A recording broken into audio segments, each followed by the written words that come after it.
Hi, this is Brian Bennett for CNET.com, and today we're taking a first look at the Motorola Atrix HD. This latest handset in Motorola's Atrix line launches July 15th on AT&T for an attractive price of $99.99. If you're an Android and Motorola fan, you may do a double take when you first see the Atrix HD.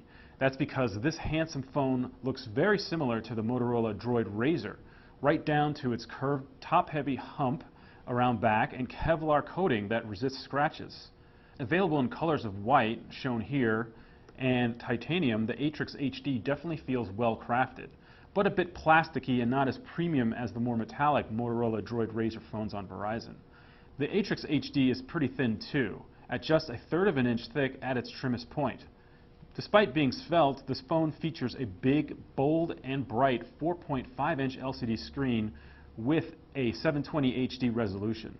Motorola also says the display uses something called HD ColorBoost, which I suspect is a form of image processing and possibly a special filter designed to pump up colors and contrast.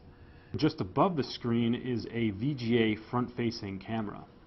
You'll find modern software on the Atrix HD. The device runs Android 4.0 Ice Cream Sandwich, gussied up by Motorola's interface. While Motorola doesn't call the UI the old Moto Blur, or refer to it at all, in fact, it still feels blur-like to me. I do dig this funky widget on the home screen that combines clock, weather, plus battery and memory status in one slick interactive graphic. The phone is pushed along by a fast 1.5 GHz dual-core Snapdragon S4 processor backed up by 1 GB of RAM. As a result, the Atrix HD feels quick, nimble, and responsive. Also nice is an 8-megapixel camera on back with LED flash, which also shoots 1080p HD quality video.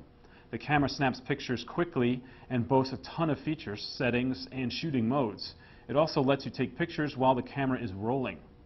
The Atrix HD also connects to AT&T's fast 4G LTE data network, which I've been very impressed with, at least in New York anyways. On top are ports for microSD and HDMI, along with a headphone jack. The right side holds a tiny power button and small volume rocker. Located on the left is a flap covering slots for microSIM and microSD cards. Around back is an 8-megapixel camera with LED flash and that Kevlar surface which I can't stop touching for some reason. Keep in mind the Atrix HD uses a 1700 mAh battery, which is not removable, so you won't be able to swap out the battery yourself for a fresh one if it runs dry or fails completely.